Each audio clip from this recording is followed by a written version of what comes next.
नमस्कार दोस्तों, स्वागत है आपका हमारे इस YouTube चैनल में। दोस्तों आज के इस वीडियो में भारतीय इतिहास के मोस्ट इंपॉर्टेंट 6 पार्ट लेकर आ गया हूं, जो आपके आने वाले ग्रुप डी एग्जाम के लिए बहुत ही महत्वपूर्ण वीडियो है दोस्तों। तो वीडियो को पूरा जरूर देखिएगा। वीडियो पसंद आए दोस्तों तो एक लाइक जरूर कर दीजिएगा। चैनल पे हमारे नए हैं तो चैनल को जरूर सब्सक्राइब करके बेल आइकन जरूर दबा लीजिएगा।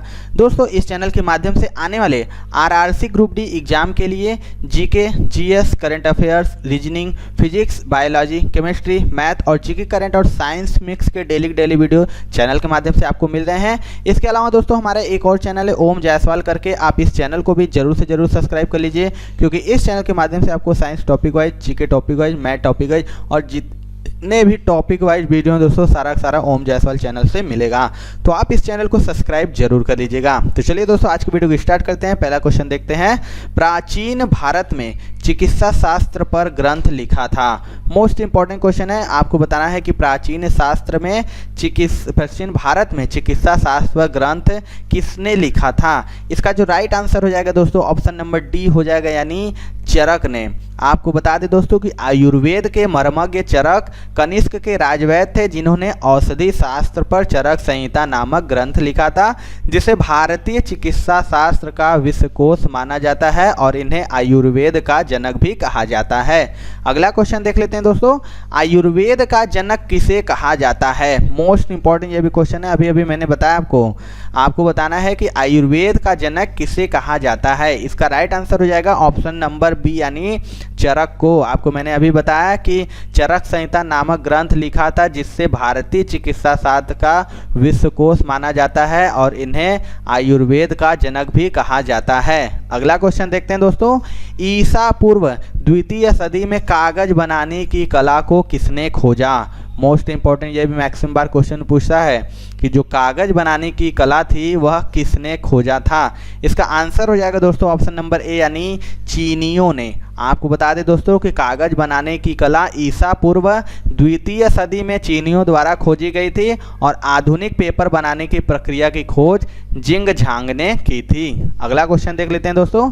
कौन से दो सभ्यताओं ने गांधार कला शैली की रचना में सहायता प्रदान की। आपको बताना है कि इनमें से कौन सी दो सभ्यता थे जिन्होंने गांधार कला शैली की रचना में सहायता प्रदान की थी। इसका आंसर हो जाएगा दोस्तों ऑप्शन नंबर डी, यानी भारतीय एवं यूनानी। बता दें कि ईसा पूर्व दूसरी शताब्दी के बाद उत्तर पश्चिमी भारत यूनानियों के संपर्क में आने लगा था और भारतीय एवं यूनानी संस्कृतियों के मिलन से ही गांधार कला की उत्पत्ति हुई थी। अगला क्वेश्चन देखते हैं दोस्तों। विक्रम संवत एवं शक संवत में कितने वर्ष का अंतर है। आपको बताना है कि विक्रम संवत और शक संवत में कितने वर्ष का अंतर है। आंसर हो जाएगा ऑप्शन नंबर सी, यानी 135 ईयर्स, यानी वर्ष। बता दें कि विक्रम संवत की जो शुरुआत हुई थी वह 57 ईसा पूर्व से में की गई थी और शक संवत ईस्वी 78 में प्रचलित किया गया था। अगर दोनों को मिला लें तो 57 + 78 तो बराबर 135 वर्ष का अंतर हो जाता है। यानी विक्रम संवत और शक संवत में कितने वर्ष का अंतर है, तो 135 वर्ष का अंतर हो जाता है। आगे देख लेते हैं दोस्तों। आने वाले ग्रुप डी एग्जाम के लिए हमने गणित के 500 प्लस महत्वपूर्ण प्रश्नों का एक ई बुक तैयार करवाया है, जो कि आपके NTPC CBT 2 यानी जो रेलवे ग्रुप डी है उसके लिए बहुत ही मोस्ट इंपॉर्टेंट है। और इसमें जितने भी दोस्तों 500 प्लस प्रश्न है सारे के सारे most important and super guess question है आपके आने वाले ग्रुप डी एग्जाम के लिए। तो आप इस ई बुक को दोस्तों जरूर से जरूर ले लीजिए। इसका लिंक आपको डिस्क्रिप्शन बॉक्स में मिल जाएगा। इसके अलावा दोस्तों हमारा एक और ई बुक है 70 प्लस महत्वपूर्ण टॉपिक का। ऑल इन वन टॉपिक है दोस्तों, कोई भी ऐसा टॉपिक नहीं जो इंपॉर्टेंट ना हो आपके एग्जाम के लिए। सारे के सारे टॉपिक मोस्ट इंपॉर्टेंट है आने वाले एग्जाम के लिए। तो आप इस ई बुक को भी जरूर से जरूर ले लीजिए दोस्तों। इसका लिंक भी आपको डिस्क्रिप्शन बॉक्स में मिल जाएगा। अगला क्वेश्चन देखते हैं दोस्तों। कनिष्क की राजधानी थी। मोस्ट इंपॉर्टेंट आपको बताना है कि कनिष्क की राजधानी इनमें से कहाँ थी। इसका आंसर हो जाएगा दोस्तों ऑप्शन नंबर डी, यानी पेशावर। बता दें दोस्तों कि कुषाण वंश के प्रसिद्ध शासक कनिष्क की राजधानी पेशावर थी।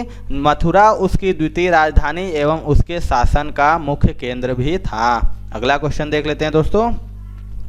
भारतीयों के लिए महान सिल्क मार्ग किसने आरंभ कराया। आपको बताना है जो भारतीयों के लिए महान सिल्क आरंभ किसने कराया। इसका आंसर हो जाएगा दोस्तों ऑप्शन नंबर ए यानी कनिष्क ने। आपको बता दें कि कुषाणों ने चीन से ईरान तथा पश्चिमी एशिया तक जाने वाले रेशम के मार्ग को अपने नियंत्रण में रखा, क्योंकि यह उनके साम्राज्य से होकर गुजरता था और यह मार्ग उनकी आय का सबसे बड़ा स्रोत था, क्योंकि इसे जाने वाले व्यापारी बहुत अधिक कर देते थे और इस सिल्क व्यापार में भारतीय व्यापारियों ने बिचौलियों के रूप में भाग लेना प्रारंभ कर दिया। इस प्रकार उत्तर पश्चिम भारत एक अत्यंत समृद्ध व्यापारिक केंद्र के रूप में विकसित हो गया था। अगला क्वेश्चन देख लेते हैं दोस्तों। यदि आप रेलवे एग्जाम्स की प्रिपरेशन कर रहे हैं तो अनअकैडमी दोस्तों लेके आ गया है अभ्यास रेलवे ग्रुप डी का बैच, जो कि 5 जनवरी से स्टार्ट है, जो आपको पूरा सिलेबस दोस्तों आपको कवर कराएगा, जो टॉप एजुकेटर के माध्यम से कवर किए जाएंगे।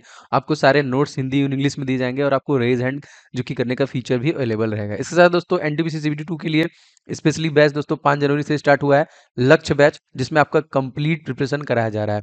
तो आप इसके थ्रू कंप्लीट प्रिपरेशन कर सकते हैं आरआरबी सीबीटी 2 के। एंड दोस्तों एक नया फीचर भी ऐड किया गया है, रेज हैंड। क्लास के दौरान आप सिंपली एजुकेटर से डायरेक्ट कांटेक्ट कर सकते हैं, बात कर सकते हैं, इसका भी आप फायदा ले सकते हैं। तो सब्सक्रिप्शन आप अभी ले लीजिए और दोस्तों इस कोड का इस्तेमाल करेंगे अगर आप OJ10, इससे आपको 10% का डिस्काउंट भी मिल जाएगा। तो जल्दी से सब्सक्रिप्शन ले लीजिए।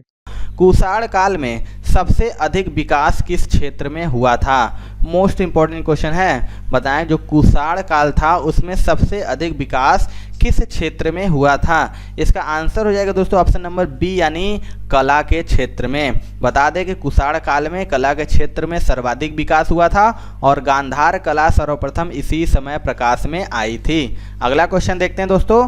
अशोक द्वितीय के नाम से किसे जाना जाता है? मोस्ट इम्पॉर्टेंट क्वेश्चन है, बताना है जो अशोक द्वितीय है के नाम से किसे जाना जाता है। इसका आंसर हो जाएगा दोस्तों ऑप्शन नंबर सी यानी कनिष्क को। आपको बता दें दोस्तों कि कनिष्क भी बौद्ध मतानुयायी था तथा उसने अशोक की भांति बौद्ध धर्म का प्रचार साम्राज्य के साधनों से कराया और बौद्ध अनुश्रुतियों में कनिष्क को अशोक के समान बताया गया है, अतः द्वितीय अशोक कनिष्क ही था। अगला क्वेश्चन देखते हैं दोस्तों। किसने बड़े पैमाने पर स्वर्ण मुद्रा चलाई थी? मोस्ट इंपॉर्टेंट क्वेश्चन है, बताना है कि इनमें से कौन बड़े पैमाने पर स्वर्ण मुद्रा चलाई थी। इसके राइट आंसर की बात करें दोस्तों, इसका राइट आंसर हो जाएगा ऑप्शन नंबर सी यानी कुषाण शासकों ने। आपको बता दें कि कुषाणों के पास स्वर्ण का भारी भंडार था, जिसे उन्होंने एशिया के अल्टाई पहाड़ों एवं रोम से प्राप्त किया था और स्वर्ण सिक्कों का प्रारंभ कुषाण शासक विम कडफिसेस के काल में हुआ था तथा कनिष्क के समय तक भारी मात्रा में स्वर्ण मुद्राओं का निर्माण होने लगा और कुषाण कालीन सिक्के शुद्धता की दृष्टि से उत्कृष्ट थे। अगला क्वेश्चन देखते हैं दोस्तों। कलिंग प्रदेश के महान शासक कौन थे? आपको बताना है कि जो कलिंग प्रदेश के महान शासक वह कौन थे। Most important maximum repeated question है ये। तो इसका आंसर हो जाएगा दोस्तों ऑप्शन नंबर बी यानी खारवेल। आपको बता दें कि हाथी गुम्फा अभिलेख से कलिंग प्रदेश के शासन के रूप में खारवेल का उल्लेख मिलता है और खारवेल चेदी वंश का था और खारवेल को महाराजा महामेघवाहन एवं कलिंगाधिपति कहा जाता है और यह जैन धर्म का संरक्षक भी था। अगला क्वेश्चन देख लेते हैं दोस्तों। निम्नलिखित वंश क्रम में कौन सही है? आपको बताना है कि इनमें से कौन सा वंश क्रम सही है। राइट आंसर हो जाएगा दोस्तों ऑप्शन नंबर ए यानी बता दें कि मौर्य, शुंग, कुषाण एवं गुप्त वंश क्रम निम्नमत हैं। तो बता देते हैं, तो मौर्य की बात करें दोस्तों तो यह 322 से 185 ईसा पूर्व तक इसका समय था। इसके बाद अगर शुंग की देख लेते हैं तो यह 185 से 75 ईसा पूर्व था। कुषाण की देख लेंगे दोस्तों तो यह 58 ईसा पूर्व से 174 ईस्वी तक था। अगर गुप्त की बात करें दोस्तों तो 319 से 550 ईस्वी तक इसका शासनकाल वंश था। अगला क्वेश्चन देख लेते हैं दोस्तों।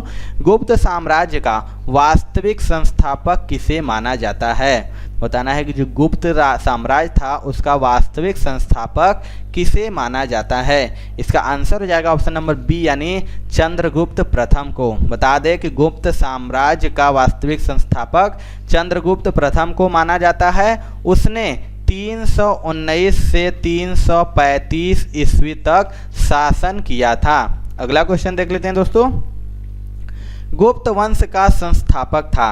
आपको बताना है कि गुप्त वंश का संस्थापक इनमें से कौन था। इसका आंसर हो जाएगा दोस्तों ऑप्शन नंबर सी यानी श्री गुप्त। आपको बता दें दोस्तों कि इस गुप्त वंश के संस्थापक श्री गुप्त थे।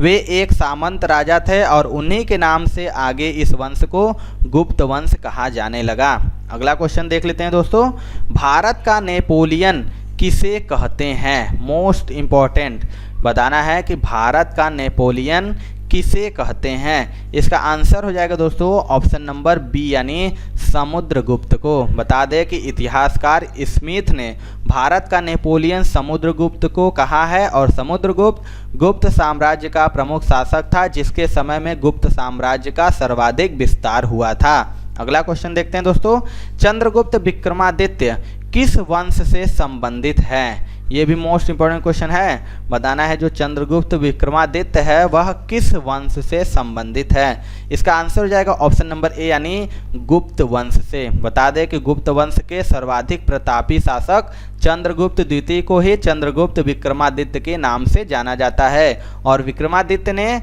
374 से 415 ईस्वी तक लगभग 40 वर्षों तक शासन किया था। अगला क्वेश्चन देख लेते हैं दोस्तों, किस गुप्त शासक को विक्रमादित्य की उपाधि दी गई थी। यह भी मोस्ट इंपॉर्टेंट क्वेश्चन है। बताना है कि इनमें से किस गुप्त शासक को विक्रमादित्य की उपाधि दी गई थी। इसका आंसर हो जाएगा ऑप्शन नंबर डी यानी चंद्रगुप्त द्वितीय को। बताया मैंने कि गुप्त वंशीय शासक चंद्रगुप्त द्वितीय ने शकों पर विजय के बाद विक्रमादित्य की उपाधि धारण की एवं चांदी के सिक्के भी जारी किए और उसकी अन्य उपलब्धियां विक्रमांक, विक्रमादित्य तथा परम भगवत थी। अगला क्वेश्चन देखते हैं दोस्तों, भारतीय संस्कृति का स्वर्ण युग। आपको बताना है कि भारतीय संस्कृति का स्वर्ण युग किस काल को कहा जाता है। इसका आंसर हो जाएगा दोस्तों ऑप्शन नंबर बी यानी गुप्त काल को। बता दें दोस्तों कि गुप्त काल में भारत की आर्थिक, राजनीतिक, सामाजिक एवं धार्मिक स्थिति काफ़ी अच्छी थी और चारों ओर शांति का माहौल था। कला और संस्कृति के क्षेत्र में अभूतपूर्व प्रगति हुई थी। अगला क्वेश्चन देखते हैं दोस्तों, कुतुब मीनार के पास स्थित लौह स्तंभ किस राजा ने बनवाया था। मोस्ट इंपॉर्टेंट है। आपको बताना है कि कुतुब मीनार के पास जो स्थित लौह स्तंभ है उसे किस राजा ने बनवाया था। इसका आंसर हो जाएगा दोस्तों ऑप्शन नंबर ए यानी चंद्रगुप्त द्वितीय ने।